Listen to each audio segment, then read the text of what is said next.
We are live, ladies and gentlemen. Welcome back to another episode of the Well Hatted Cinema Club. Guys, this is a very special episode. I'm Eric, but this week we're joined by my roommate. Give it up for David, ladies and gentlemen.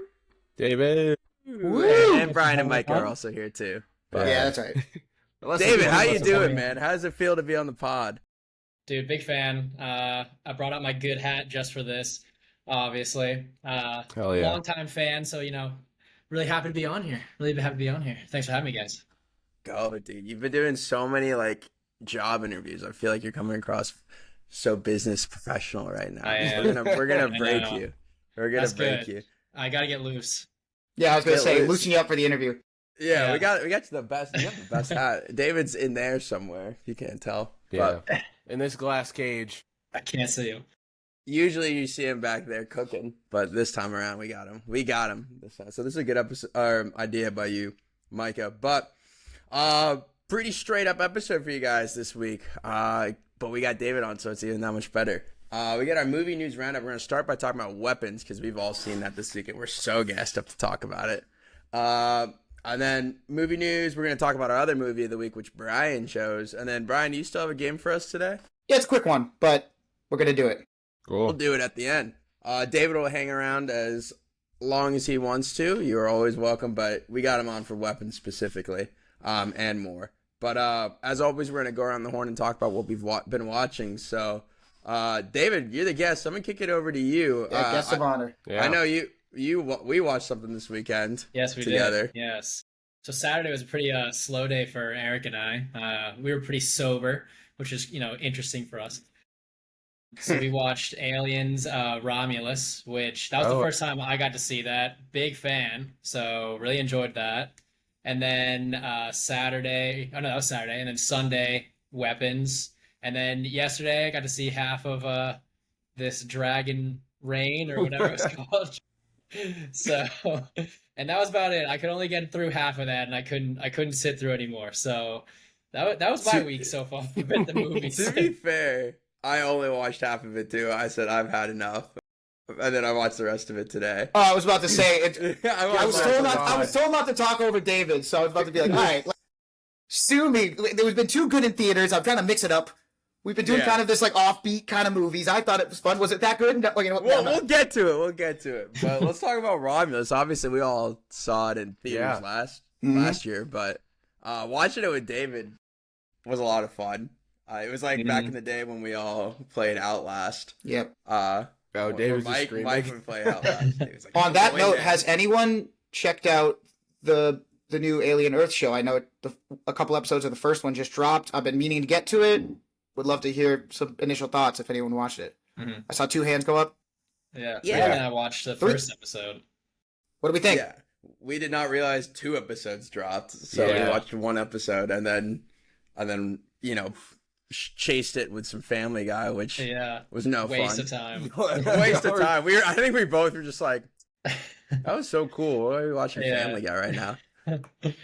Oh, man. I don't know what David thought. I had a blast. I proposed Romulus on Saturday just because the show's been coming out, and I've been pretty excited for it. And David made a good point going in that I think we were all a little bit wary of how this show was gonna do.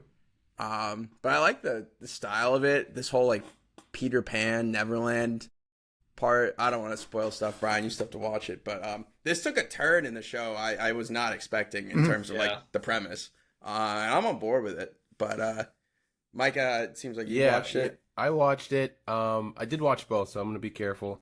But I do like it. I think thinking about episode 1, it took me a second. I think they front loaded. I think that's why they gave us 2, because they front loaded a lot of this is what's happening, and it's a lot in episode 1.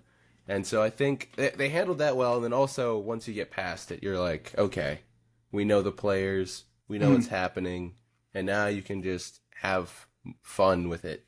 So I'm enjoying it. I was just looking on my desk. I've got my, from when we went to go see Romulus, Eric, got my pen, my little memorabilia for going to see it early. But yeah, I liked it. I will say I'm just not a fan of the adult baby trope, like where it's like a child in an adult's body. That just always is like so weird to me. I don't know. Yeah, right. That's a big part of the Is it- show. I would have to just see it to believe. But like, again, this is Noah Hawley. Yeah, He's yeah. had- It's not like bad, but it's always just like I'm looking at an adult is looking at me, and they're like, "Oh, I'm a child," and I'm like, Okay, all right. Kind of like Sigourney Weaver voicing that little girl. There's a line, you know. There's Yes. a line. Yeah, where, no, I like, get it. Sigourney Weaver's like, I'm just gonna pitch my voice up a little, and then there's like, I'm assuming it's a there's syndicate. like a poor There- things where it's just like, and now I walk funny because I'm a baby in a woman's body, and it's Yeah. like, all right, there's I get a it. spectrum. This isn't like egregiously bad, but it is always like, oh man, we're doing another adult baby. But those are my thoughts. I'm having fun with it. Timmy Lee Cool. Oliphant. I'm excited. yeah. That's just the reaction I needed. I was just curious, like what people thought. I feel like with shows, you can only really tell like if it's a bad first like 1 or 2 episodes, because even if it's a pretty good one, it might tank. If it's in the middle, like, you know what I mean, we gotta wait to see how it develops. You usually know by like 6 or 7 where, you know, if this is the like what was that Dune show. I knew Oh, I didn't even. Oh, watch after that. one, Did I was you like, watch this that, is Yeah. David? I didn't watch that. I watched it. Yeah, Did you All the finish way? it? All the way? I watched the whole thing. I watched. Oh, God. Wow. I'm not a quitter, guys. If I get involved in a show, I have to finish it. Unfortunately, even if I don't like it. I know you finished so- Big Mouth, didn't you? No, I you did, didn't. Yes. No, you I'm didn't. The only one. I swear, I did. Yes, I finished the last season. I did. I watched the entire thing. I'm not a quitter. And it was terrible. So you didn't miss out on anything. But yeah, the Dune show, Was not not- my also not favorite, good. especially someone who likes the Dune universe. I kind of just thought it was interesting, like the route they're Yeah. going. But I mean, it's kind of cool to see like super far before Paul and everything. They talk like a lot about the what's it called, with the like the jihad of the like computers, Mm. But basically. yeah, So yeah. I can't remember what the name is, but you know that's interesting how they kind of get away from robots. is it a and, like, AI Bootlarian and stuff. jihad? Is that what it is? Yeah, something Bootlarian? like Yeah. that. Bootlegger. But just Yeah, jihad. bootleg- Just making up words. No, that's something. That's something. It is you know? something like that. Yeah, but It's- so What the about- show was correct me in meh. the comments. Yeah, I didn't even bother after like episode 2. I think I quit. I Still quit the watched Avatar. it. I quit the live action Avatar: The Last Airbender too. I'm not ashamed to say it.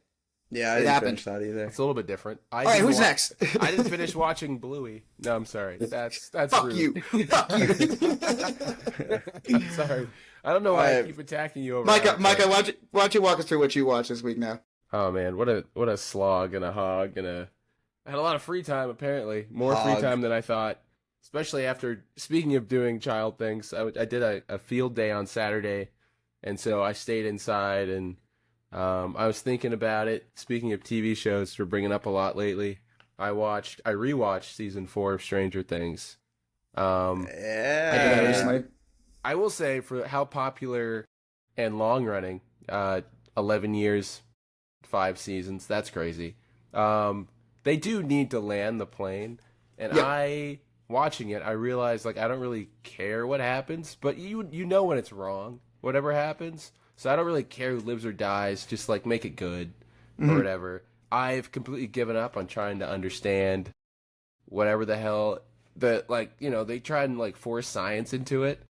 Enough of that. I don't, you know, whatever. All right, there's an upside down. Yeah. Now we're in the past, and like there's a Vecna and a mind flayer. Like none of that's scientific. I don't know. They're like holding out their hands and nose bleeding. You know, sure, I'll take it. I fast forwarded. They've been all- doing that. I was gonna say, I this know, is- but like, It's I'm just like, I'm like at this point, I'm just like, I don't need any of this. But like, it's happening and like it's good. And so I'm just like, yeah, Sure. yeah, sure, Kate You're Bush. gonna you're gonna not watch the last season? Exactly. Like, you Like, you gotta. I feel like David at this point. Like I'm in, and I'm not a quitter. But I did fast forward all of the Hopper and Russia stuff. Has zero bearing on the plot. He escapes 4 times and gets like thrown back into prison. When I was I watching would- with Carly again, they were like, "How many times are they gonna break out of this?"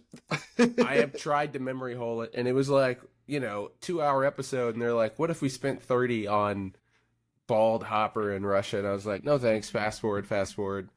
Flies by. The whole show just works better when he's like, I mean, I think they really ran out of shit for him to do, and they were just like, what if we did a whole goofy Russian shit? And I was like, nah, we don't need that. So I skipped that. Honestly, yeah, I'm excited, looking forward to it. I did watch War of the Worlds, which I thought we were all going to watch, so I guess it was just me, which is fine. Busy week at work, I swear, man. Y'all put me through this. What'd you think? Man, I mean, honestly, the form of it is not terrible. Like, they've made a couple. They've made a couple movies like that that are generally well received. It does give you like strange PTSD because it's that specific like ringtone for teams, just like a lot, and it's like, oh shit, like he's just getting notifications and he's running the whole movie like he really doesn't leave the building, and he's just like teamsing and shit. He works for like the CIA or something. Anyway, he's spying on everybody. It's crazy. And then I don't know what streaming services came out on because I didn't watch it that way. Prime, but I have a guess that it came out on Prime because guess who saves the day? Would you believe it's the Amazon drone delivery? Crazy. and they're so dead ass about it. And they're just like, and he even says like a little catchphrase. It's like, it's the future of delivery. And then he goes and it's like, he's like dodging the aliens. He's like, I need cover. And then like Ice Cube's like, I got you. And then he hacks into a drone. There are apparently 50 like fucking drone strike drones just above DC at any given moment that he just keeps hacking into. And so then he does like a whole, I'm gonna create you a path. They do an Independence Day to get the Amazon delivery via drone. Microsoft Teams. Yes, I'm not even kidding you. He commandeers a Tesla saves the day at one point. He's sending this poor, like, she's a weather woman, like, and he's just sending her into the shit. Like, she's on ground zero when the aliens pop out. They think she dies. She's okay. He's like, actually, can you go inside the alien pod? Thanks. Damn, that's crazy. And I'm like, Ice Cube, she's a meteorologist. Get her out of there. And he's just like, nah, like, could you, like, actually go get me one of the little nanobots? Like, he's just putting her in danger. It's crazy. The woman who played the daughter, she's in a whole different movie. She is acting for her life. She's crying, screaming, yelling, tears all the time. Everyone else is just like, oh, like, they look like us right now. And then she's, like, trying to win an Oscar. It's hilarious. So, I mean, terrible movie. But honestly, didn't hate the way that it looked. They did a lot with stock footage. Probably saved millions on stock footage. Really, you think? I heard there's a thing that if you look at a lot of the shots, you can see the green screen in Ice Cube's glasses. Damn. Like it should be a computer screen, right, in front of him. That makes sense. Fairly could see it. Yeah, I don't know why they called it War of the Worlds. It doesn't seem to have any connection to the Tom Cruise one. The title of the movie, which is always fun. He's like, it's like some kind of war of the world. Thanks for following on the sword and watching that, because... Yeah, I mean, no, it's fine. It's fine. It's fine. I don't know, because I think David was saying it too. Like, maybe it's so bad we have to watch it. But, like, I feel like I'm seeing so many memes of just like, it's you! It's you. Also... I feel like you living with Dave, whatever... You and David could sit down, like, crack a beer and watch that movie. Me... This week, after just with the schedule and Carly's mom was visiting, blah blah. It's like it'd have to be like, oh, I get to like stay up later than I want to watch Ice Cube's War of the Worlds quietly in my living room. Doesn't even have a couch yet. Yeah, and I was like, pass. That's valid. And then I did watch what I thought would be, I think we gotta have a discussion about Michael Mann. I watched Thief with Mike, a movie that was on both our watch lists. Don't people love that movie? I don't know why. It was just a little bit, there's bones of an entertaining movie in there. And he was like, nah, people really want to hang out with the thief. The big robbery should last about 2 minutes and then we can get good. And I was like, damn, what if there just wasn't an hour of the most boring shit you've ever seen before the movie gets started? And it'd be one thing if it like served any purpose, but they like, I don't know. I don't want to get into the whole plot of it all, but like they traffic a child. Like he just buys a kid because he can't have one. He's doing that thing from like Public Enemies where like the criminal is like goes up to a woman. And he's like, you're my woman now. And she's like, no, actually, I'm not interested. And he's like, that's tough tits, toots. Come with me. And she's like, we're in love now. And like they do that. I feel like I'm there, Micah. I mean, it was riveting stuff. Like the amount of crimes committed outside of thievery. That scene with the woman, I think he shows up 2 hours late to a date where she was going to break up with him. So she's drunk. She's just been drinking because he was late. And then he is fighting with her to get her out of the bar into his car. Several people try to intervene, at which point he pulls out a gun, starts pointing it. So if you aren't following this like a movie, you watch a guy come into a bar, grab a drunk woman, and then run away at gunpoint. At gunpoint. That's funny. But it's romantic, man. All right, what about you, Brian? What have you been watching? Cool. All right, hey, I'll go quick. I didn't watch that much because, like I said, busy week of work. I was gone this weekend. Carly's mom came up to visit for a couple days. But on Sunday, I did an Disney animated double feature. Ooh. First, I did The Princess and the Frog. Okay. Which is one that I've always loved. Not a lot of it. Kind of. Some people love it. So it kind of felt like flew under the radar in a lot of ways. I believe it's the last 2D animated Disney film. I was gonna say that. Yeah. Watching it makes me think like, why don't you guys do that? Like, you don't have to do it every time, but like every now and again, throwing out there the music, bangs. The villain, awesome, and also my pick for worst Disney villain death. Oh yeah, at least top 5. By shadow demons to hell. Yeah. Yeah. He doesn't pay his debt, and they drag him to hell. He's screaming bloody fucking murder. Yeah. As the things are thump, thump, thump, thump. Like, they drag. Yeah. Are you ready? Yeah. And then like there's a sad death in the movie. You do have to take some leaps. I can actually buy the fact that everyone's just cool with the alligator at the end playing jazz in this restaurant. But like, this is supposed to be like pre-1950s like Louisiana. It's just a little too chummy and like multicultural. like Tiana's best friend is the. I know. I'm just kidding. What do you want? The Klan shows up and you're like, but the jazz alligator. I just think it's kind of funny that her best friend is so wealthy. Money coming out their ass, and the whole plot point is that she needs money for a restaurant. And I'm like, if they're as close as they say, I'm sure what the guy, Big Daddy, what's his face, would like, at least give her a loan. I don't know. Brian's like, I can excuse the alligator playing jazz. Can I draw the line? But undercutting racial Where's tensions the bigotry in the South in the 1950s. Where's the bigotry? Where I draw the line. Well, they try to like throw out some bigotry, but then they like kind of just like do these really like I don't know. It's a weird nitpick. I don't care. I didn't want that. I like the movie. Damn, this Princess and the Frog movie took a dark turn. Jesus. New segment, Brian Racism Detective. I need you to just watch a movie and be like, actually, there should have been at least 3 slurs said. Yep. Minimum. Right. Yeah. Like. You thought you were watching. Anyway, like the movie, it was great, but it was still fell short of my second one in my animated double feature, which was Toy Story 3. Well, I mean, that's great record. Fantastic picture, man. That movie smacks from start to finish. Yeah. Like, I haven't watched the first 2 in a while, but I just feel like it's just a leagues above in so many different ways. Even ignoring the fact that they only found something for Buzz to do the first 2 times, and they kind of had to just like go like, oh, he thinks he's a space ranger again. Fuck it. But it works because now he's not just being like, kooky insane. He's working for the Antichrist, Lotso Hugging Bear, which great villain too. Yeah.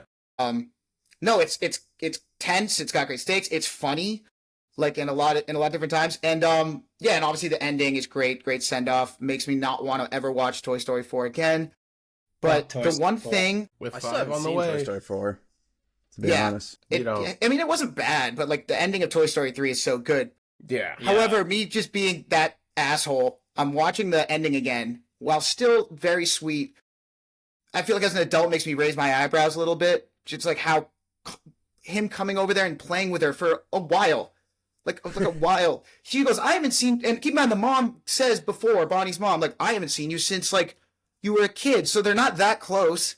He's playing with kid, and then she's right next to Bonnie when she goes, my cowboy, and he goes, Like this is like as moment. And like he describes every toy in detail, which is nice because we know the story. You know, we know how close they are. But I feel like if I was Bonnie's mom, I'd be like, okay, aren't you gonna misorientation, buddy? Why don't you put down the box and step away from my child? I don't know.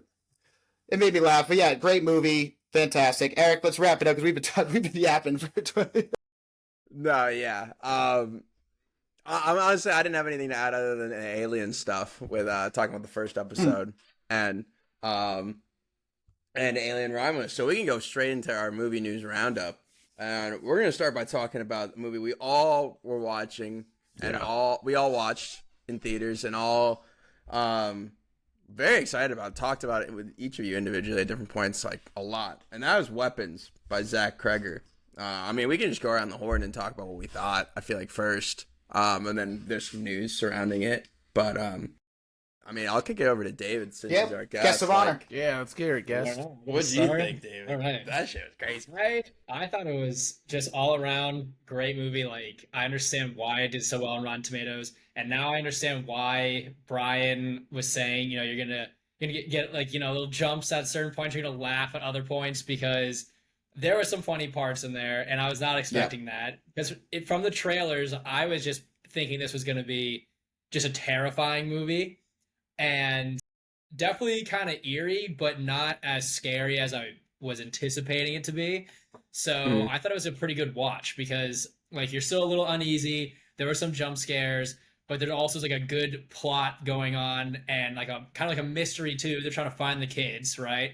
Yeah. And there's a little bit of comedy in there. Like you bring in that character James, and he was just comedy gold. And especially when he's fighting the one dad, and he just keeps getting up, and it's like, wow, all right, get up, Rock, get up, Rock. So like that guy was just kicking ass.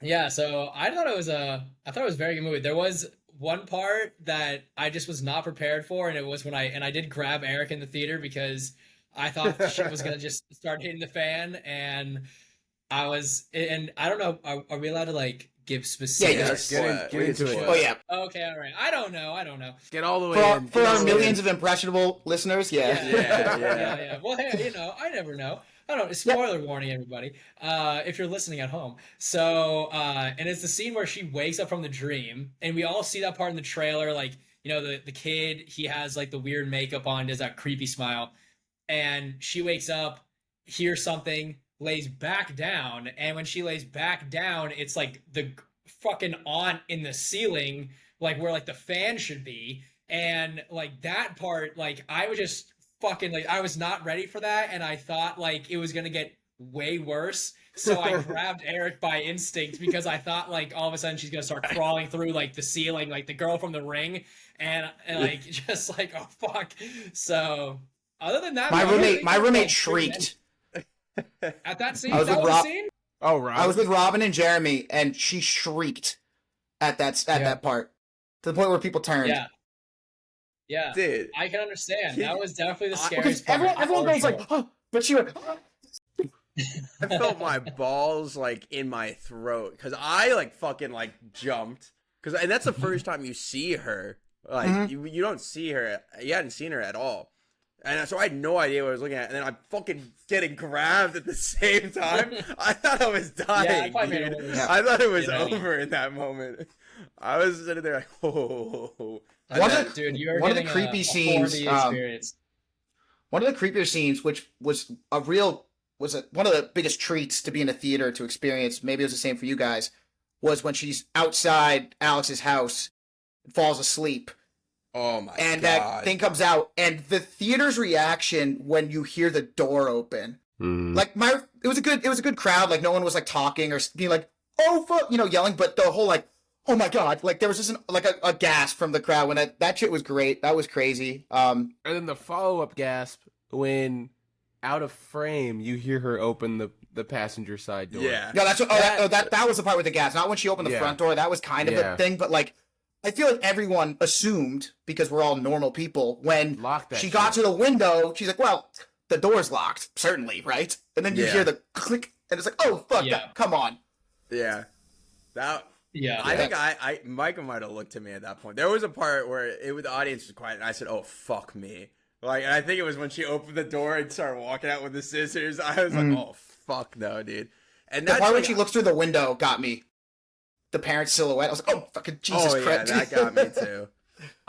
It Sorry, seems like that where it's like, you know, it's like in the distance kind of shit where it's just like dread and horror. And even the one where James is in the woods when he's running. Yeah, and the woods, and he looks over and she's like half on the ground waving him. That got me too. I felt like cold on the inside when I saw that. But what other scenes like that? Well, I just wanted to say though, like obviously because we've been talking about the hype of this movie, and it really feels good when you're excited about something and then it pays off. For me, even more so. Like I liked a lot of like so many things about this movie. I thought it was scary in a lot of ways. I thought it was funny in others. I like how they don't hold your hand through all of it. I'm not saying it's like super complex, but they don't feel the need to explain everything.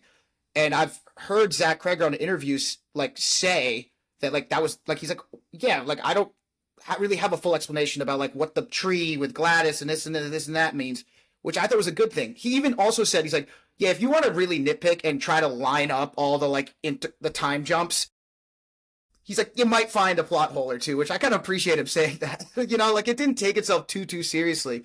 But for some people, obviously the minority, because the movie is doing great, like we're annoyed by the fact that it didn't explain everything, and that I feel like that's the Netflixification of America, where they needed like Gladys to be like, I'm a witch from the da-da-da, and I do this and this. You know what I mean? I was okay with it being a little bit, I don't want to say incomplete, but not knowing everything. Yeah. I know. You gotta take some jumps. Eric and I had that same discussion too. We were saying like, you know, we didn't care that we didn't know what she was using the kids for. Like we were just assuming like, okay, she's a witch. Look at any witch in history, they just eat kids, fucking Hansel and Gretel. Like, you know, she obviously is getting healthier with them there, so yeah, it's a spook. You can tell it's a witch. It's a spooky tree. Yeah. Right? Yeah. And like obviously the witch part is like very on the nose. They painted on Justine Grady. Yeah, is that her last name? With her real name, Julia Brandy. I think it's Brandy or something. Brandy, yeah.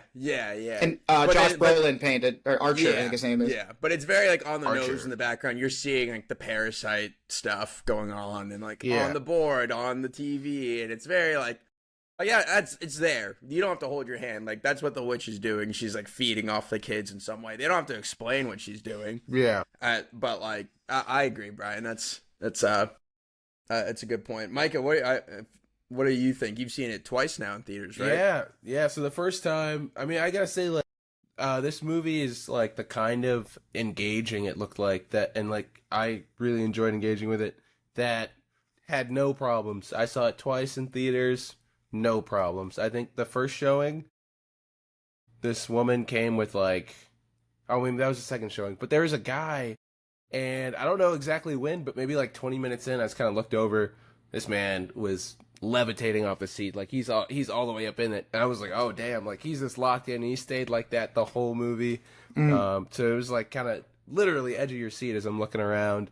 When I saw it with Eric and David, the guy next to me, he was jumping like a goddamn cricket. Like he was like any little scare would send him over the edge.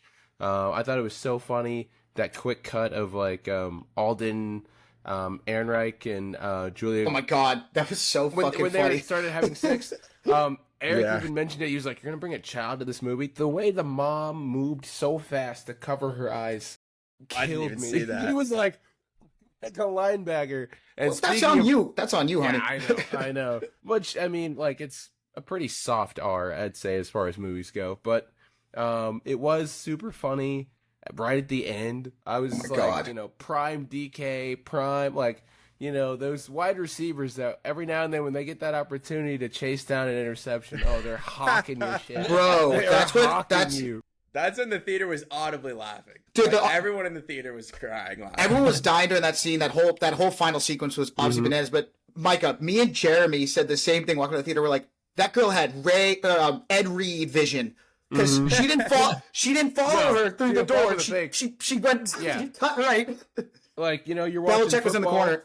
and you see a missed tackle, and you're like, why'd he take that angle? She knew the angles to take. All right, yeah. She had the right angle. She form tackled, wrapped up to the ground, and then completed the play. Tore it to shreds. But tore it to shreds. That was funny. I thought like you're watching the movie, and you're like, okay, what is this about? You're kind of used to like a really well made, like this movie's well shot. It gives a lot of energy, the way the camera's so fluid, and I like the way that it's almost like a POV every time, because it is like in those character chapters.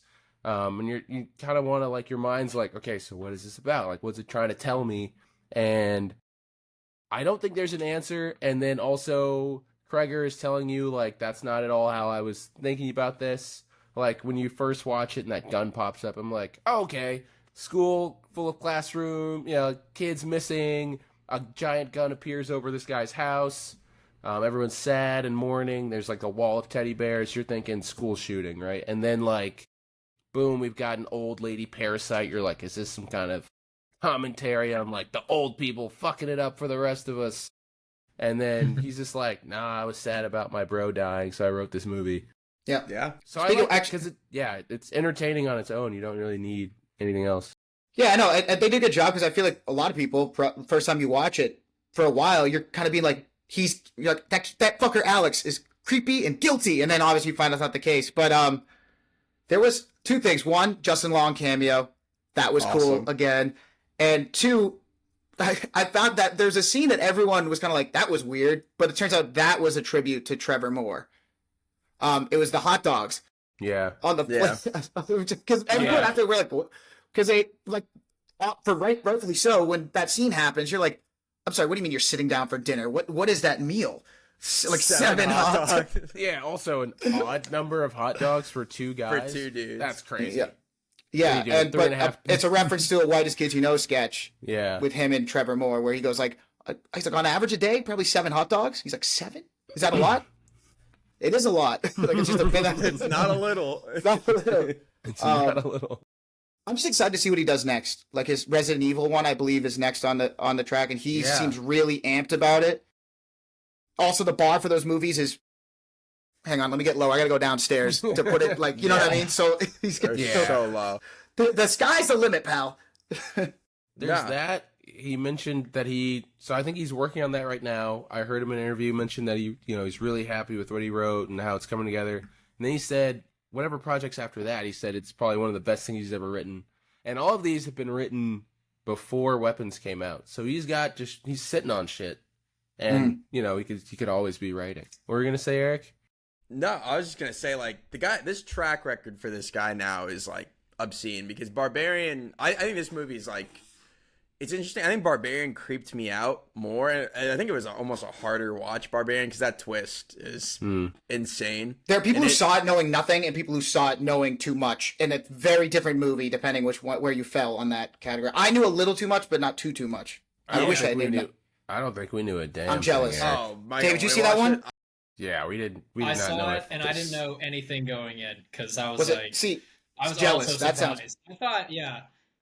I thought the whole everyone thing assumed with the Bill tunnels. Skarsgård. Yeah. Yes. So when you look at Zach Kreger's like feature films, I mean, obviously, I feel like this is a step up from Barbarian, but I don't know if it's quite as good as Miss March. I think it might be a little bit lower than that. Does that hit for anybody? Did anyone see that? Because he did. He wrote and directed that movie with Zach Moore. That movie's fucking ass. Oh, I didn't watch that. that. Movie is. Is that the one where they do That's the road trip to go see her? Zach Kreger and Trevor Moore wrote and directed that movie, and they got like a bunch of money for it. It's one of the few movies that ever filmed the Playboy Mansion. It bombed. Well, you know where that went triple platinum? At the sleepover I first saw it. That movie went triple platinum. Because it's boobs.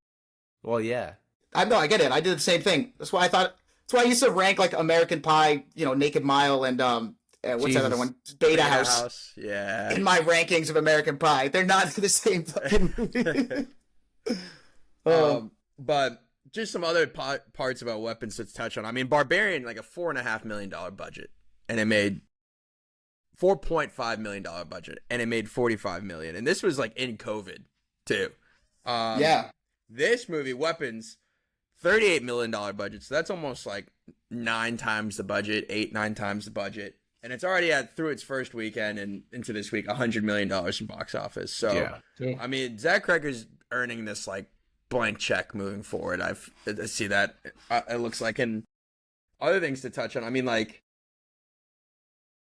we talked about not having answers about the characters and like what we need and what's coming up next. Apparently Warner Brothers, because they want to milk this now. Like this is a great story. Yeah. They did well. And Zach Cregger are already in talks to make a prequel about weapons that's about Gladys, strictly about Gladys. I don't like that. I don't need that. Yeah. If you listen to Zach Cregger talk more and more about this movie, I don't even think even if like he was the one to write and direct it, like there is no idea, because he literally talks about how he wrote this movie in segments. Like there's no backstory to Gladys, and I don't think he has one off the top of his head. So I mean, maybe he could come up with it, but I just think it's better. Yeah, I think if he's gonna do it, he's gonna write it. I don't think he's gonna greenlight anything unless he's got a stamp of approval. And he's not like he's like chasing money on this, so I think he would do it right if he's gonna do something. But I mean, this is a super personal movie for him. He wrote this out of the grief over the loss of his friend. But Warner Brothers has gone to creatives that have very personal IP. I think about like the Wachowskis, and they're like, do another Matrix or we'll do it without you. You know, so I mean, they are not afraid of just being like, this is our IP, we're about to juice this bitch. Like, you can get on or get off since it's yours, but it's ours. But I wouldn't put Zach Cregger, like, I would say above. Like, you know, I don't think it's a bad thing on him if, like, maybe he tries to be like, can I sit on this? Like, try to think of some good ideas, blah, blah. And if they give him the, like, fuck you, we want it in 2 years. We want it now. We want it now, and it's RIP. If you don't want it, I could see him, like, being like, fine, do it, and then, like bad-mouthing the movie outside of that. Being like, they're like, are you affiliated with that? He's like, nah, I'm not affiliated with it, but it's their IP. They can do what the fuck they want with it. Affiliated with you. Yeah. But touching on his other projects, I mean, we can talk about the original cast and the new cast too, or the cast we end up getting. Yeah. But the one constant through line through both of the casts was Austin Abrams, who played James, and many people know him from Euphoria. Among he's Dan Echo Cat. He was a bigger character in like season 1, and then he kind of disappears. Yeah, he's unrecognizable in this movie. Apparently, he was so fucking funny. He's tearing it up in the Netflix Christmas rom-com space. I've been seeing a lot of people on Twitter being like, "Oh, you didn't know about how good Austin Abrams was? Clearly, you didn't watch The Snowflake Kiss on Netflix." Yeah, and it's like, no, I didn't. Oh, David. Speaking of scenes that made me jump, when he's there and he goes in the basement and all the kids go like whip their heads around. Oh my god! I was like, "Fuck that!" Yeah, that was. They were gonna chase him, honestly. When that they can't do it without Grammy's permission, right? No. I don't know where she was. She was upstairs doing something. No, I think she was out because I think this is when she had to go meet with the principal, because all these things are happening. Maybe kind of overlay. So that must have been Alex upstairs that made that noise. This might have been one of those plot holes he was talking about. Yeah, one that Zach Cregger was talking about, being like, if you want to nitpick it, you're going to start seeing some of these things don't line up. She was moving around. She was upstairs, and it was like, don't cross the salt. But then she was in the basement, and I'm like, maybe when the camera's watching them fight, she snuck down. But at the end of the day, it doesn't matter. Yep. And also, like, when he comes out of the basement, like, the parents get off of the couch, and like they don't chase him, but they kind of like pursue him and then slam the door. So I don't get like, I thought when you were in the trance, you don't do shit until she tells you to do something. So it's like one of those things. I was just along for the ride. Yeah. Kim being on the phone after he sees the poster in the pawn shop. It was so like, good. So how's like I'm not really about police stations, so I don't really want to come down there, but like, how do I get that money? The I'm phobic killed. In both showings I saw, like, I'm phobic. My theater died after the ball drops about Alden Ehrenreich character cheating on his wife. Oh, yeah. And him walking by his boss / ex-father-in-law, and him just, like, killed the stare. Yeah. I also thought, just like go ahead, David. Sorry. I was just going to say another scene that I thought was funny.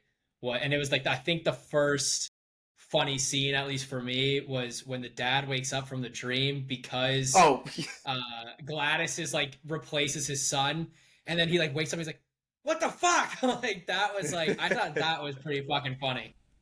Yeah. Thank God Archer found the kids because his wife was this close to leaving or cheating on him. Like he was on borrowed time. He was fired. Yeah. She like walking by the kids and being like, "I'm going to work." I'm like, "Oh, buddy, lock in." Wow. No, she's about the fucking coworker if you're not careful. For Dude, real. impossible situation. They've got the fucking twin extra small, and the husband's hogging it. What are you supposed to do? You know? Can I sleep in Danny's bed tonight? Whatever's in Matthew. Yeah. What the fuck? Fuck Matthew. He's a little asshole. He was Yeah.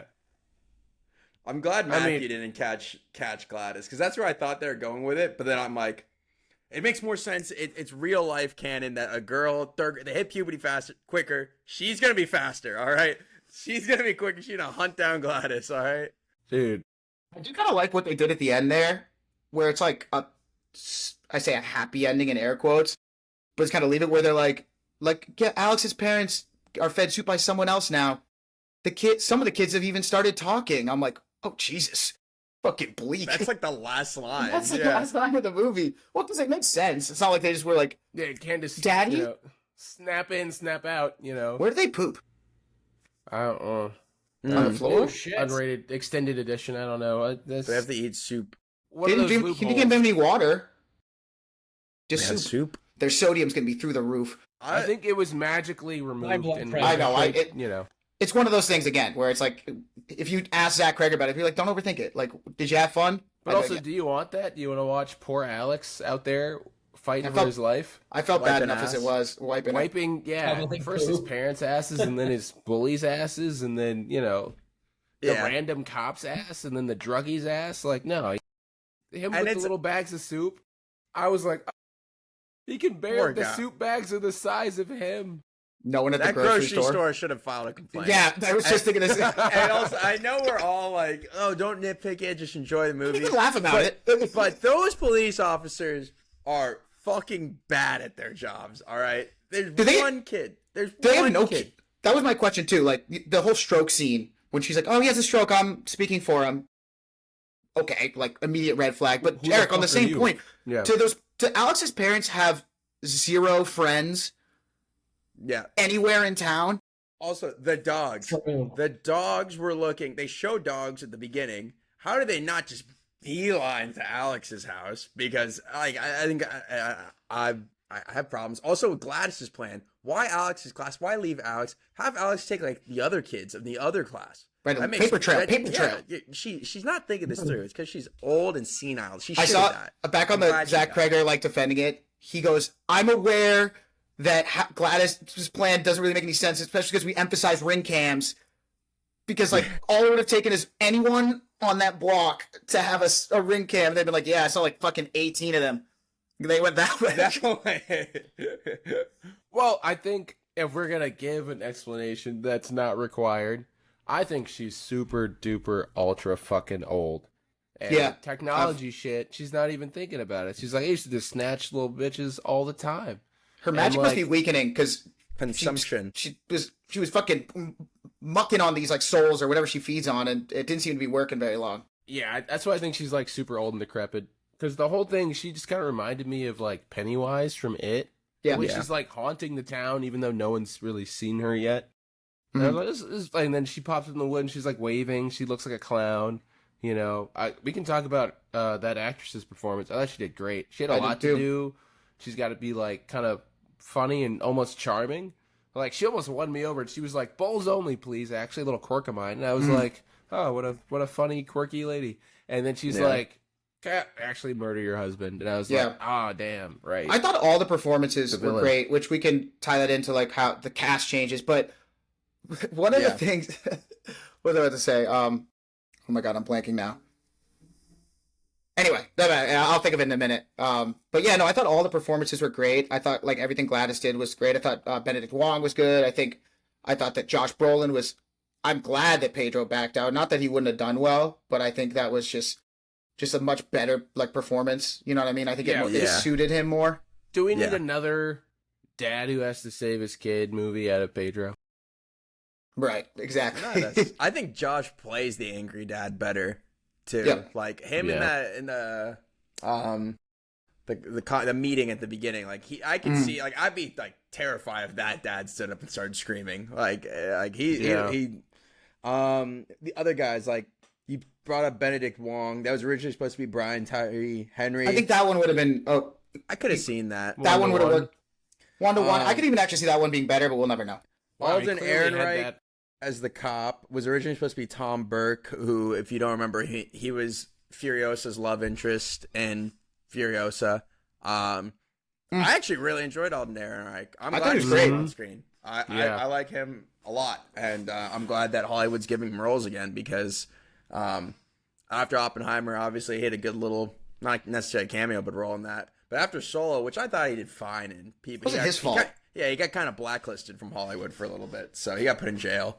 I don't know too much about the woman that Julia Garner replaced, Renate Reins. Oh, she's like European. She was in like Worst Person in the World. She's more of like a capital A actress, which would have been talk about fortuitous timing for Kreger. Like I know that like with when they casted this or whatever. Like holy shit, that worked out because Julia Garner popularity is up before from Fantastic Four, leading right into this movie. She was in Ozarks before. Oh, remember that? Didn't watch Ozarks. Yeah, sorry. Maybe I should. I know it's good. My parents loved it. I didn't. And then she also was in Wolfman earlier this year. I didn't see that one. I didn't watch it either, but we all watched that trailer. Watched the hell out of that trailer. What'd you say, David? So much. I said I forgot that she was in that. I never saw that movie, but yeah, that's that one. I know, like in the last, I don't know if it was the last podcast, you guys were talking about that movie that just you see the trailer, and I think Brian can quote the entire trailer now. Yeah, and that's how I felt with the Wolfman one. Anytime that came on, caught stealing. Dude, speaking of which, I opened Letterboxd today, and it's a fucking pop-up ad for Caught Stealing right on my phone. I screenshot it because I'm like,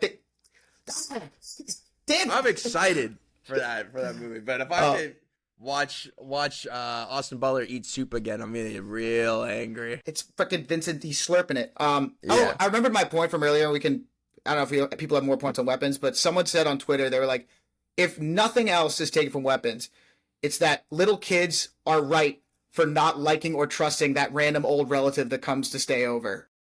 Because I feel like every kid relates to that. Sometimes you're like, I don't want to hang out with great aunt. You know, because you don't know them. It's weird. Yeah. They're old. Alex was right. Super right. Unfortunately, right. Yeah. Now he doesn't have parents anymore, and he's I mean, that little kid.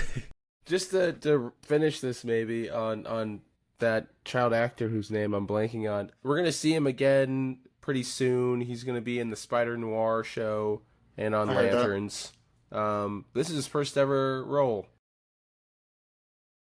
And I thought, he had a very hard job because he's got to kind of be like stoic but like he's clearly intelligent as a kid. Like when he splashes the water in his dad's face, you're like, yeah, don't just take the answer, you know what I mean? And then she's like, actually stab your face with a bunch of forks. Yeah, no, she got him. My hands are tied. Yeah. Fuck. No, I'm with you though. He was like, he didn't do like the like, okay, like no, he was immediately like he clocked it immediately. He's like, she's like, oh, they're just resting. He's like, yeah, fuck that. Yeah, I can think of all the times my parents sat silently all day. He's like, my mom won't get off my fucking ass about cleaning my room. You're telling me she's quiet for 5 minutes? Something's up. Something's the fuck up. And he clutched at the end, dude. Do you think? Yeah, that was so clutch. I got hype. No, yeah, like I think like it's not necessarily a mic drop, but when he breaks it and Glass just turns and goes, oh, like that. She felt a disturbance in the force, and she was like, she's like, fast as fuck. Too. She was moving. She was moving. Well, you see those knees? Those knees were up there. What we are saying, get them knees up. You know, she was high stepping. And I was telling this to David. Sorry, we're bringing us back in, but we can end this too. Like, we compare this movie to It, right? And I felt like in both It movies, the death of Pennywise in the first one, it's not really death, is not like super like satisfying in a way. Especially the second one where he just turns into like a baby. Yeah, like I don't know. They like bully him which is like they neg him to death. Yeah.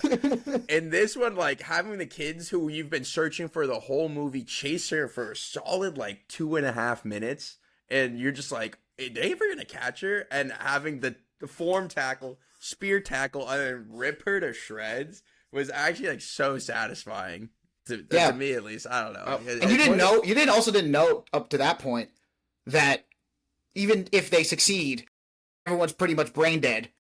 I think she might have got off easy. You know what I mean? Like, I feel like if Alex had known potentially that even if she lets them go, that they're cooked, he might have made the call earlier and been like, "Fuck it, I know they're gonna die, but I gotta, you know what I mean? I gotta take this bitch out." Yeah, I will say, like, when that chase scene started, I was like, this reminds me of a movie we watched earlier, Point Break, and I have confirmation from an interview. Kreger originally just had it to where they took her down in the house, and then they were like on set actively, and he was like, "Oh man, I'm gonna make a lot of people mad because we need like 6 more locations and some extras, and I want to break a lot of stuff, but I think it'd be really cool if we did like a Point Break style chase scene." It was kind of Point Break style, and it was super awesome. And he said it directly inspired by Point Break. He was like, "We got to go full." Like handheld camera. Yeah. Did you hear that one? Did you hear that one guy like, "Who's gonna pay for all this?" I'm like, nobody. I don't think State Farm covers that, dog. You're fucked. Is that under Act of God or like? No, dude. Have you tried to file a claim recently? Good luck. They're paying for that out of pocket. That initial like scene. Sorry, Grandma. No medication for you. Her running out the door and all the kids flying through the windows is like such a cool looking scene. And then even later when like Josh Brolin is walking through the damage they caused, and the one woman's just like, "There's a man in the house." Like after all the kids have run through, like that made me laugh too. Like it's just I'm happy that Kreger is still like putting in like he clearly has a good sense of timing for obviously comedy, but also horror, which I think lends itself. Like you can see the lines, especially like there are a lot of comedians now turning to the horror side, and like you see that timing bit of it all. And I hope that's like a through that we get to see with him a lot is he keeps lending horror. His Resident Evil is gonna slap. Yeah, calling it now. Quote it. Yeah. You the one listener. Fucking whoever you are. That's for the fan to decide. The fan to decide. The fan to decide. Comment and I'll give you free merch. This is like episode 4 of us saying, if you comment, we'll give you merch. Literally no one's taking up. Like, if we don't know you personally, we will literally send you free shit. And they're like, nobody's done it yet. Well, we've been yapping for 52 minutes. Yeah. David, we're so sorry. You're welcome to stick around if you want. If you gotta go do shit too, that's A-okay. I think I'm gonna hop off. Yeah. My dinner's been staring at me. It's definitely cold, so I'm so sorry, David. That's all right. That's keeping him hungry. Yeah, no, that's okay. Peep me in Eric's background. You'll see me in a second. So there we go. Guys, keep the hat on. I've had a great time. Yeah, I'll keep the hat on. Don't worry. I'm gonna keep the hat on. I'm just gonna say, giddy up, little doggy. Head on. Thanks for coming in, David. We'll have you on again. No, thank you. Yeah. All right. Actually, David, we just don't know how to quit you. Jesus. Because of the hat. Because of the, cause you look like a cowboy. You heard it here, folks. Michael wants to fuck David. Yeah. Just eat a bunch of beans and I'm going to tear that ass up, buddy. Oh, Jesus. All right. Get out of here. David, get out of here. We need to save you. Hey, cool. So, who's going to say it? Good Narnia. We are back. The Narnia pod is back. Yeah, baby. That's what that shit had me fucking dying. The Moneyball gif you said when Mike had said, because it's been a while since we heard any news. Real quiet. I'd love to get track of the last time we talked about Narnia, because it's probably been like 10 episodes. Like we've had. I could find it. I told you after this, I have one last weekend trip, and then I'm getting deep into TikTok editing space, and I will find out where that was. There we go. Yeah, so Mike, you want to fill us in because you're the one who sent it. What did we find out about our favorite movie series? Not only under our noses did this sneaky little filmmaker, Greta Gerwig, actually start fucking filming this movie, but she cast the 2 leads. It's 2 random, no-name children who, I will say, look straight out of the drawings that are in the book. Brian, you probably have those on your shelf, falling apart. It's in the other room, so I used to have them right here at the old place. I could grab it. I'm going to read them. Read them, though. Yeah, I also read them. I really do like The Magician's Nephew. It's a fun, 2-kid buddy story, just going through different worlds. It's going to be interesting. It's a little bit silly. There's been a big talk because this book was written in the 1950s, placed in the 1900s, and then you have a gap, and then you get into the Narnia books, so then that's like World War One-ish, two-ish. But then, they're like, oh no, we're setting this in the 1950s. So then I think the kids will be damn near present day, like 2000s. So that'll be interesting. Okay. But no, it looks good. I'm excited. We've got filming going on, which means we're well on track for a release for next winter, like for Christmas. Like, I'm down. I'm so excited. I had a thought the other day about, we haven't really mentioned with Greta Gerwig. We always talk about Barbie because obviously of how successful that was. But this is, like I said, it's an older book, and obviously there's more to it than this. But she did Little Women super, super well.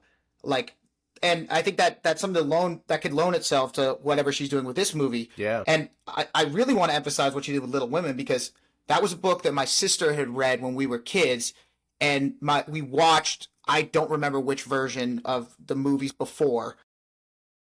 It was, I hated it. It was a chore. But then I watched Greta Gerwig's, and Little Women's not a book that would really resonate with me, but I really, really, really enjoyed her, her movie there. Yeah. So that's what I'm saying. She's adapted books, not the same, but you know what I mean? Like older books like this before. And I think that lends itself to her. We have to see how she does action, because that's the only question mark, I think. Yeah. And another part on that is like talking about Barbie and how like they built, like how practical she's going to be. Like they built Barbie Land for that movie. Mm-hmm. And I'm curious like how practical like they're going to get with like Aslan and like these, fantasy characters. This woman managed to bully Netflix into at this point a split theater streaming release. Yeah.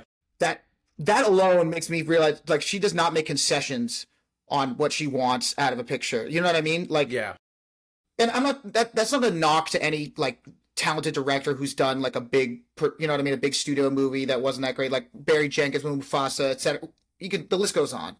But I'm saying with like Greta Gerwig's, I feel like we've seen Apple and stuff do it, but Netflix is still like, you know what I mean? Like the fact that she pulled that off makes me think that like if they were like, wouldn't it just be cheaper to CGI that? She's not gonna fold. Especially if it's a greenlit, like what? What did we say? Is there 6? Seven, like 6, 7?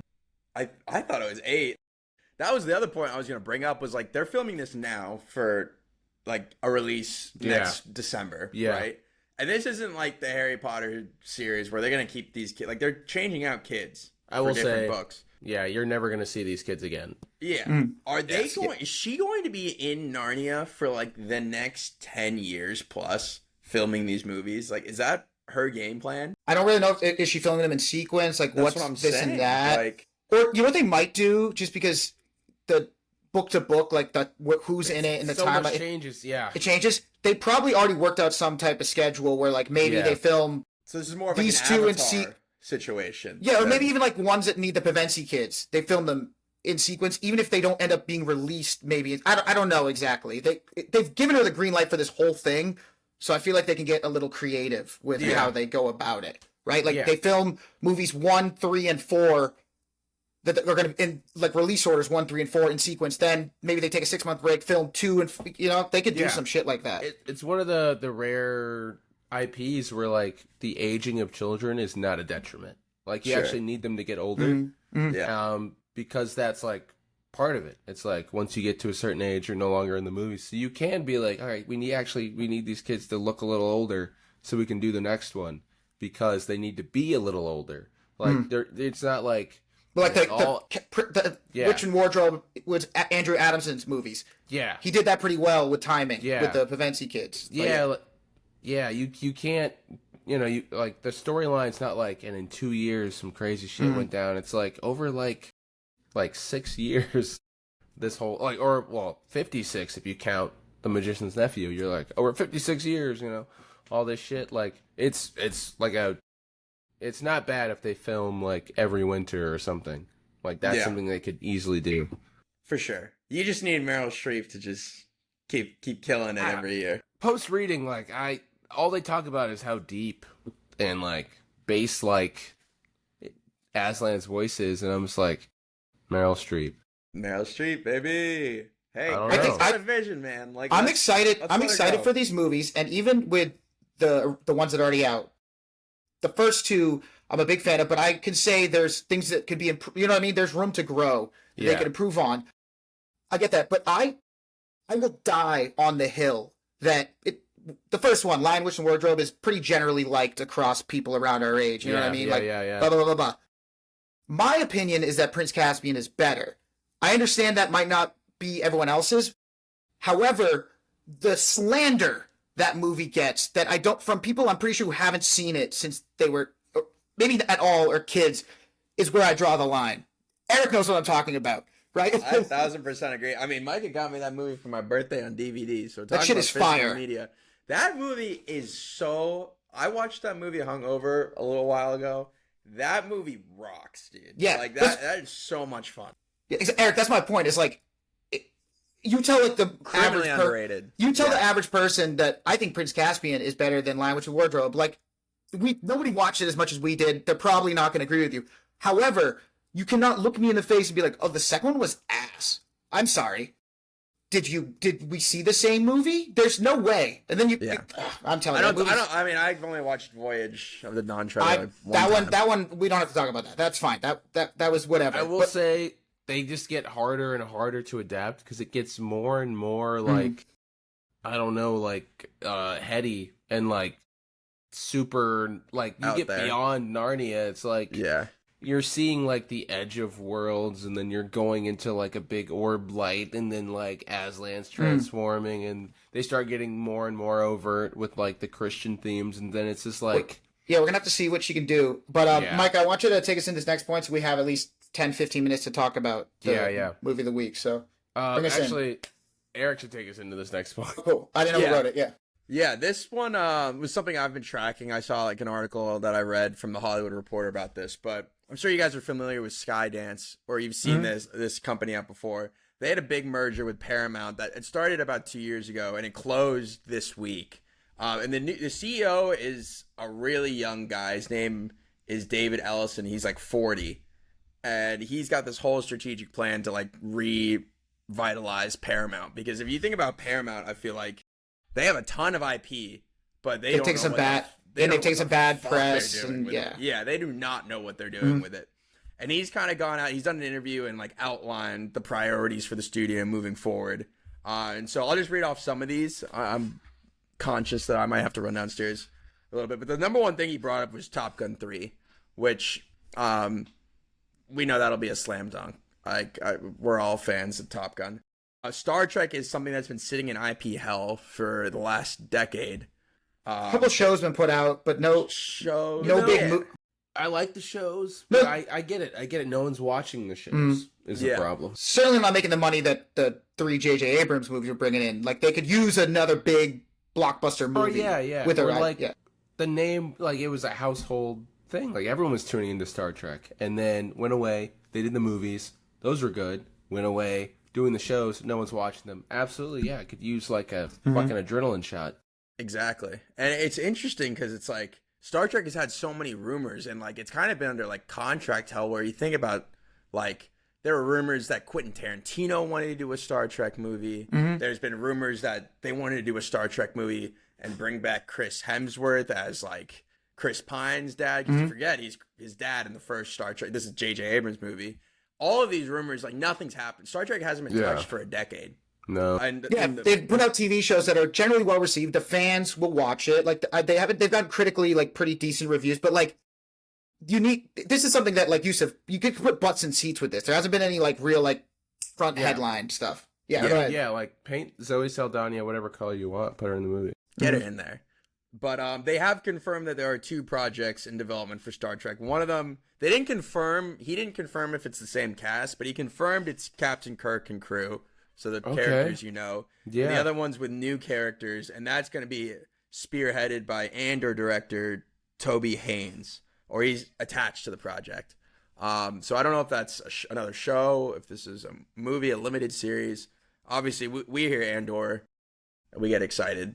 Yeah. This is the I same think ballpark. they're using Andor because it's the route where it's like Star Trek universe doesn't quite have the fatigue that Star Wars does, but it's a vast Tony Gilroy said, this is a vast, vast universe. Like, there are so many things you could explore and tell, and I feel like that's what they're trying to go with. Because, like, the Enterprise doesn't need to show up. You can literally do whatever the fuck you want if it's good enough. Yeah. It's a universe. All right, keep going, Ricky. The other big thing, Transformers. Yep, Paramount's Transformers, guys. Let's bring this back. Just one last thing. The last time we saw Transformers on the big screen, they connected it to G.I. Joe in the post credit scene. Insane. Which is a crazy crossover. Insane. And we're still waiting.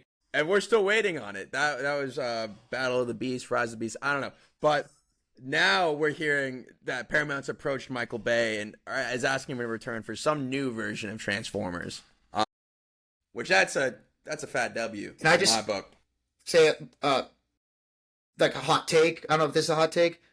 If they wanted to, I would be completely okay with this.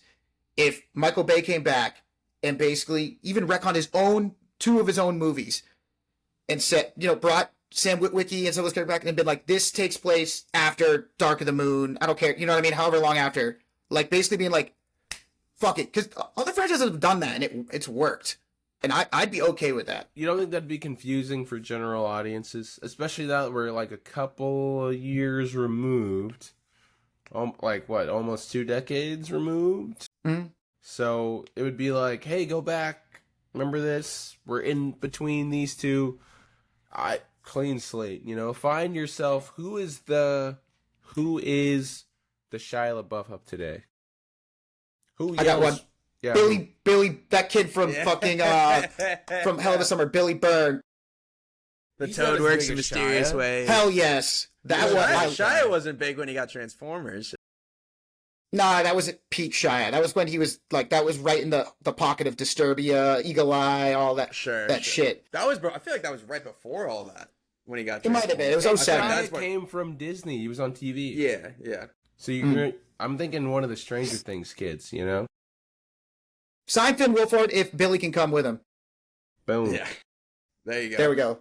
That's money right there. I got to run downstairs, but you guys keep talking through. Yeah, some of these when you get things. back, we'll do a quick talk about the movie of the week. We'll call it. Mike and I will just go through these last few things. Yeah. Keep talking about the Paramount stuff because there's good stuff in there.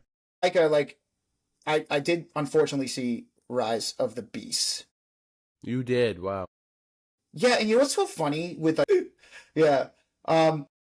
Anyway, what I was saying, the one thing I'll say about pretty much any of the non-Michael Bay Transformers movies that are live action, even with how dog shit the Marky Mark ones are, like, he knows how to, like, shoot, like, the big sequences with them, and they make them look flashy. Yeah. And the other ones, well, maybe it was a little bit better story-wise, but not by much, just lacked that flair. I think we give Gareth Edwards a lot of credit for this, but Michael Bay and the Transformers movies also has this. They feel very big, very real, very tangible.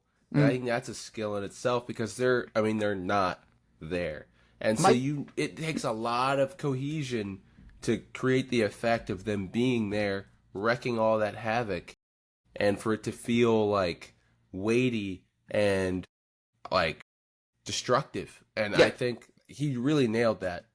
Michael Bay has a similar kind of thing. I'm going to use like a Nickelback style comparison where at the time during his stretch of like movies, he got shit on because like a lot of the stories weren't that interesting. You know what I mean? He was a lot of flash over substances, blah, blah, blah. And it was an easy target, kind of like Nickelback. What he did to Megan Fox, yeah. And now in this era now, people are like, well, at least he like put effort into the shit he made. Now that we're in the CGI slop fest, like people are looking back and being like, yeah, he's not the world's greatest, but it looks decent. Kind of like, oh, at least Nickelback actually used instruments.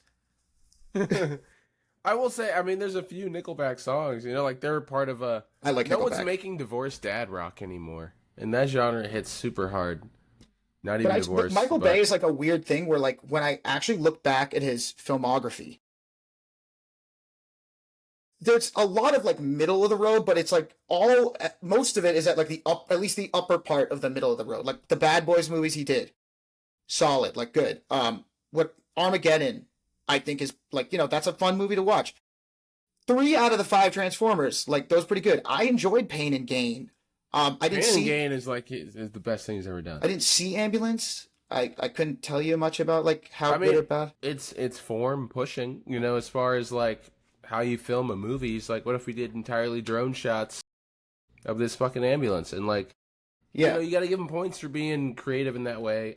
Actually, I bought at a thrift. Yeah, sorry. Oh, no, go ahead. No, please finish your point. I cut you off. Early Michael Bay, early on in the careers of Scarlett Johansson and Ewan McGregor, where they play clones that escape from their cloning facility. Yeah, the I know what's it called, The Island or something. Yes, not the island. Yeah. The Island. That's Michael Bay too. Yeah.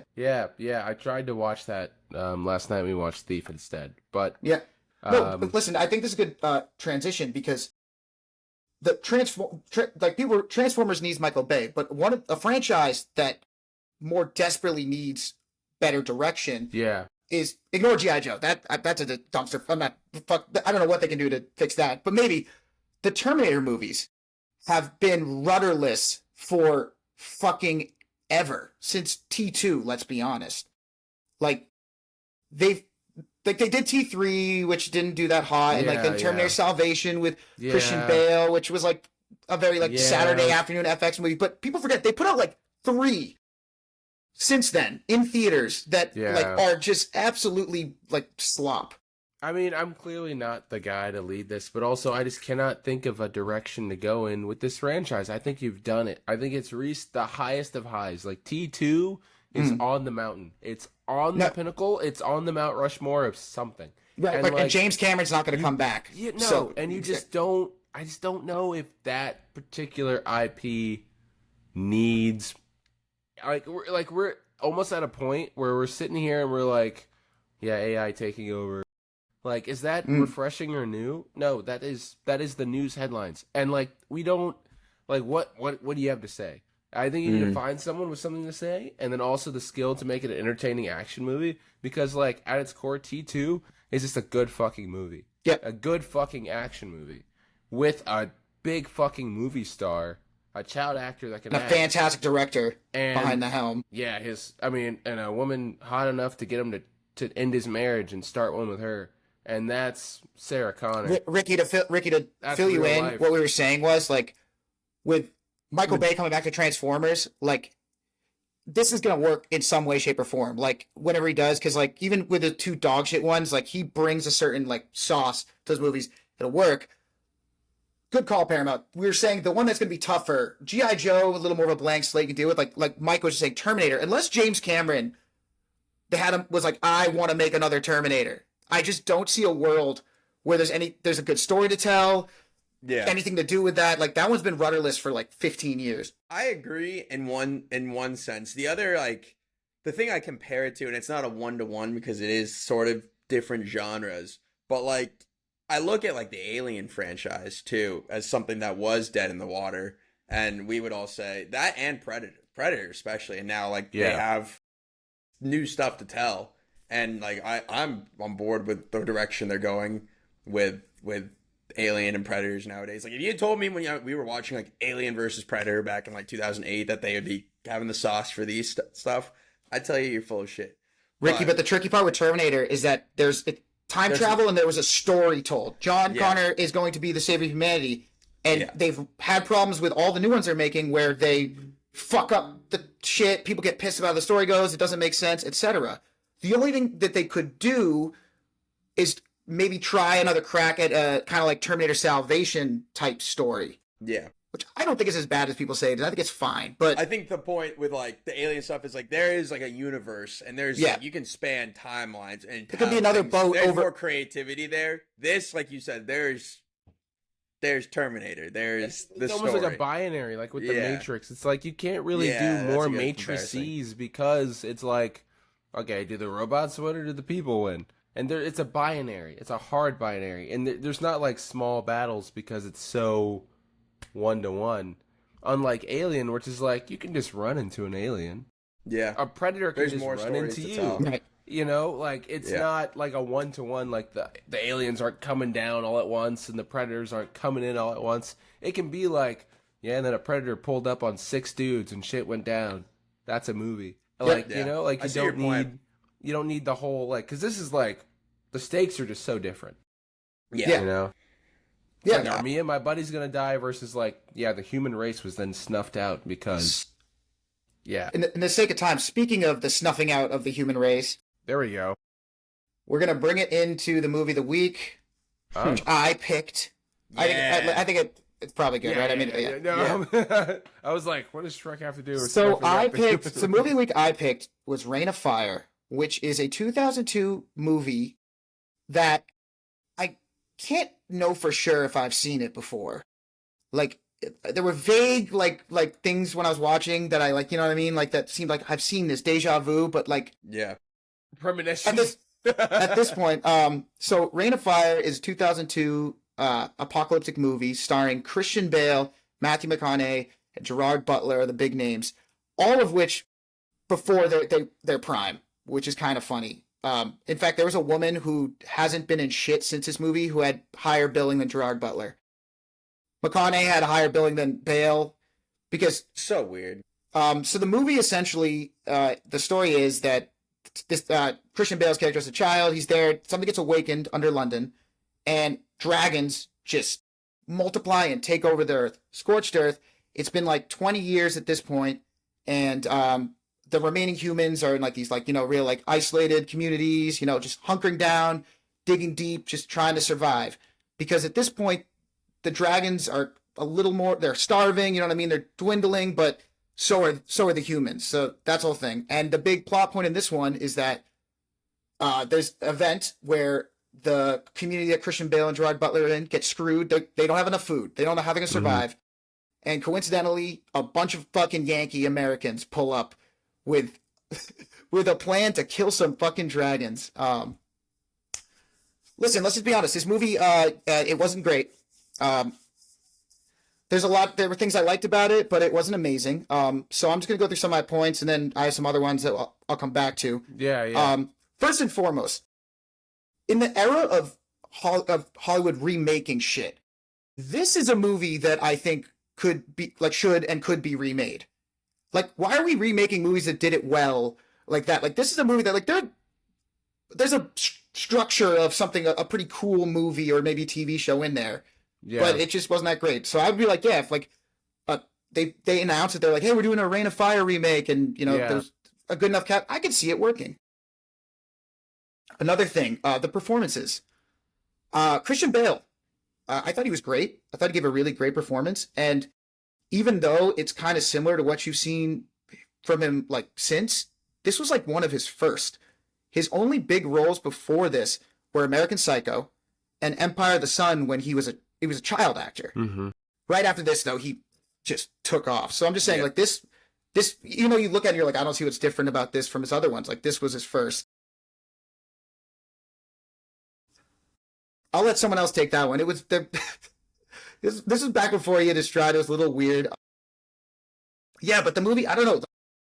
The pacing was weird. The CGI was questionable, but it was 2002. But I like the sets. I had more to get into, but I'm going to pass it off to someone else just to keep the ball Eric, rolling. Let's hear your thoughts. Yeah.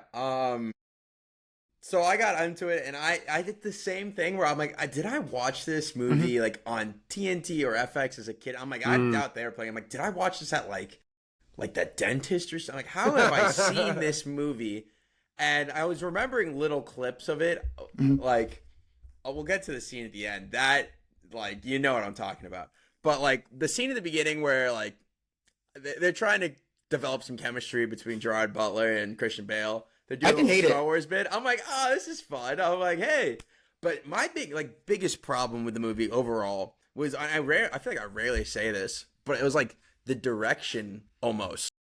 I think the way, and I don't know if you call it cinematography, but the way they blocked scenes, I never had a fucking clue where anyone was in any given moment in any scene in comparison to where another character was. It made like it was the most, and maybe it was the sets too. It was the most convoluted way of like I never knew where anyone was in the vicinity of each other. I never got an understanding of like of where they were. And David and I were watching it last night, and we were like, where are we? Like what is this place? And I looked it up, and because I was curious, like, where is this movie supposed to take place? Like, where are they holding out? And it's this place called Bamberg Castle, which is a real place.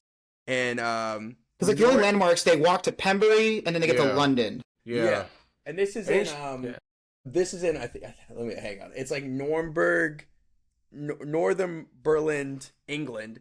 And wouldn't you know, it's right next to Holy Island, which is no shit. That's hilarious. Which is literally there, a spitting distance. That's 28 years later, isn't it? That's 28 years later, which is a real place. Holy Island's a real place. Yeah. So for whatever reason, in the apocalypse, the English people just sprint to this section of England, and just that's where they hold up, which I thought was really funny. But regardless, I'm trying to think of nice things to say.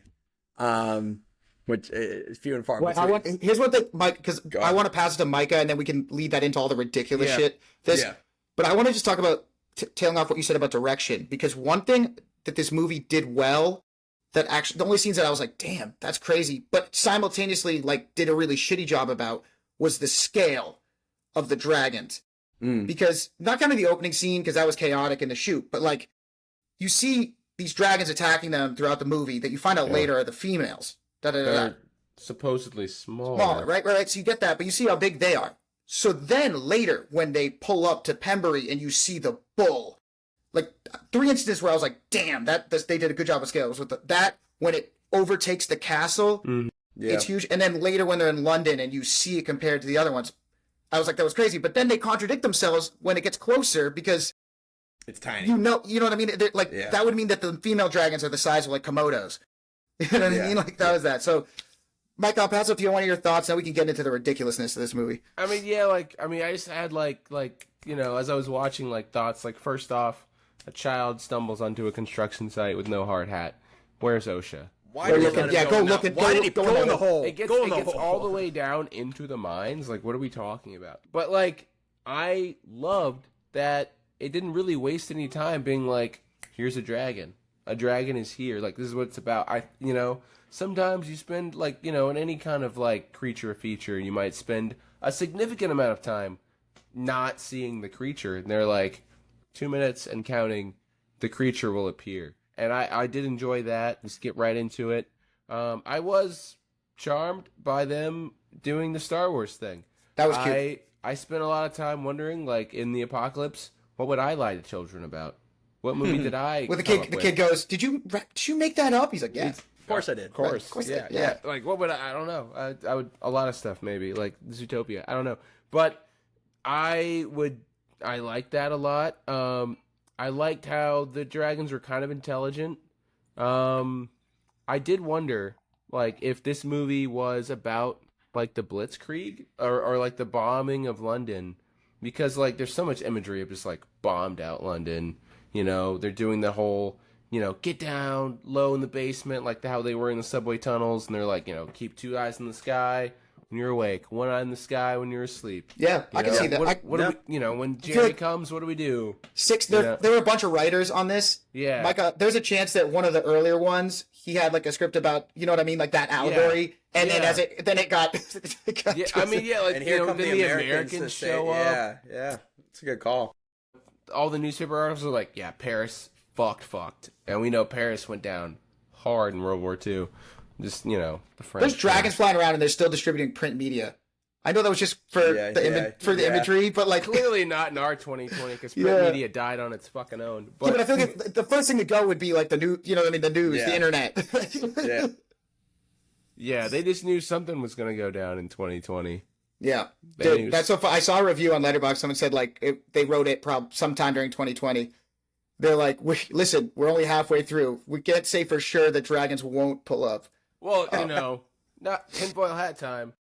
Every annual tinfoil hat pod. Dragons, China, COVID, the world. Yeah, they also they do kind of emphasize the point. It is kind of like one of those weird things with dragons, though, with again, tinfoil hat. Like that conspiracy where they're like how pretty much every culture around the entire world has some version of that. But like, if you know what I mean, like that is what it is. But I first had a qualm with this movie that was then usurped by an even bigger qualm. Because listen, I don't want to tell you guys how to hide from dragons. Maybe what they had their lights, like every apocalypse movie ever. It's like, they got the lights everywhere. They got music playing. And I was like, okay, I kind of feel like they would see that, but maybe I'm wrong. And that was usurped then by this military, the helicopter. You tell no one heard that. People picking tomatoes, death. A 30-mile run with a helicopter. You're chill. That helicopter was also never surviving. That's the first thing a dragon's going after, for being real. Like, they did go after it, and then the guys eventually threw themselves out of the plane, which that was tragic. That was really? As soon as they pulled up, you were like, they told you, they were like, yeah, 17 seconds for those bozos. And you're just like, but I just don't. Here's the thing, like, maybe they really just goofed in front of new people because they were nervous. Yeah. But they said they killed like 200 of them, and after seeing that, I'm like, I don't think so, pal. Yeah. Yeah. I mean, also, all right, this is something I thought about at the end. This is a mega nitpick. Are you telling me they had those goddamn magnesium tips the whole fucking time? Yeah. And he had a shotgun the first time he tried to fight the dragon. Like the first when he led all his boys to slaughter. Also, that was a I don't want to be that. Oh yeah, okay. Like, yeah, I'm not a military strategist, but shotgun. I'm like already seeing like war is changing now because of drones and drone warfare. Like trench warfare has changed so much because you can't just do a straight line anymore because a drone is going to be like, oh look, a line of people to fucking blow up. So like they're doing new shit. They're doing curtains over the openings. Like they're trying to all this change like that happened pretty fast. And you're telling me Micah, in a world with dragons, you're still driving single file up the goddamn road?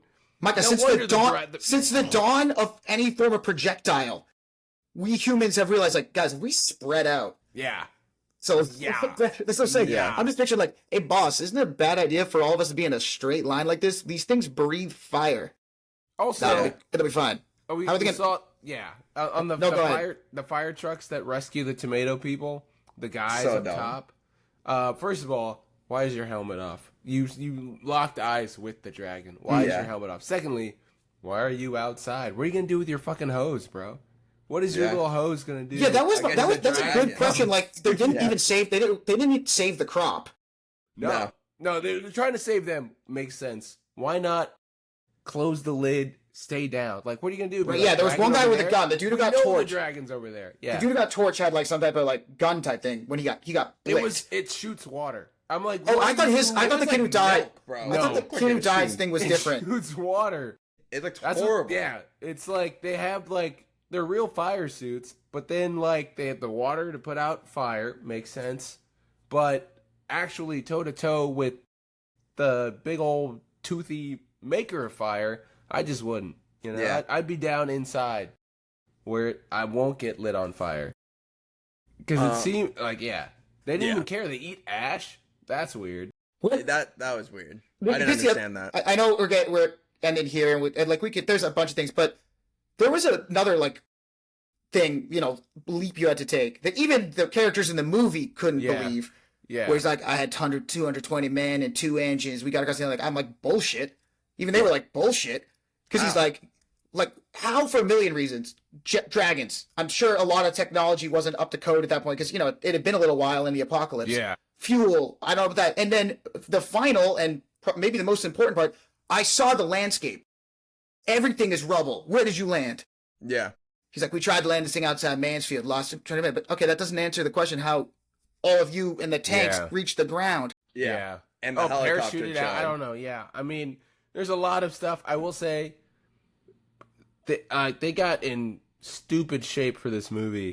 I was going to say that they're ripped. Him and Christian Bale are both. Why are they jacked for this? Protein powder made it through. It's dragon proof.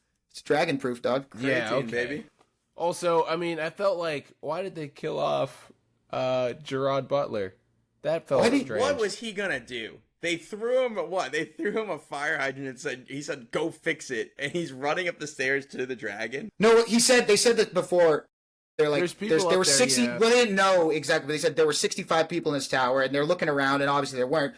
They didn't know if anyone was still alive and up there, so he goes. It makes sense. But at the same time, you guys knew, Gerard Butler also said in that scene, that thing's not going to stop till we're dead. So knowing it was going to come back, so it might just be like, yo, close the door. Also, I've had a problem with a lot of these communes in Apocalypse. I would be like, hey guys, first things first, crop harvest is Friday, second off. Bowl of condoms over here. Too many kids. Stop having kids. Stop having kids. Everyone was a child by the end. Like, yeah, it's like just everyone surviving was a child. We're gonna stop teaching people how to deliver babies and start teaching them how to do, abortions if we don't. This keeps up because we're out of crops and 90. There were at least like 20 kids, and he said the tower had 65 people. That's too many kids. Well, and then they all got orphaned at once when they were all like, hey, don't go on the suicide mission. You have kids. They're like, that's exactly why I'm going on the suicide mission. And then they're cooked literally instantly.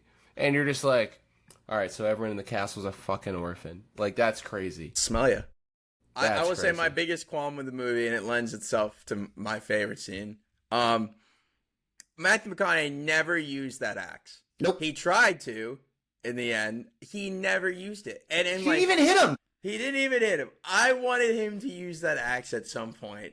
The minute I saw him, I'm like, you gotta use it. Like, you have him walking around like... Right, Ricky, even if he still died, he could have, hit him in the eye and, helped them a little, something. Yeah, he flew so far in the air with the axe. Did he not look sick doing it? He did look sick. He looked awesome. It was some Valhalla shit, but no.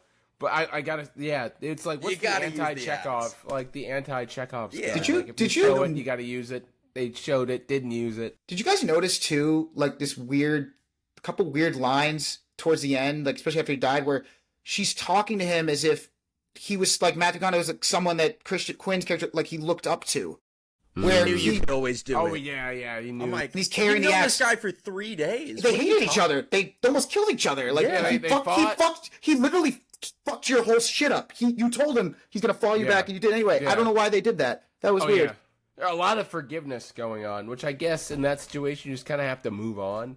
But I'd be like, yeah, man, like the guy Eddie. I'd be like, after that first encounter, I'd be like, somebody has eyes on this dude for the next week. Also, I think you'd kill that guy, honestly, straight up. If it's an apocalypse, you don't let that slide. The amount of precautions I'm taking if I see a military unit roll up to my compound, I'm like, first of all, women and the children locked away. You don't even know they exist. Men armed, guns out, and we're telling you to slide along. I've seen 28 Days Later. I know what happened. Yeah. Slide along.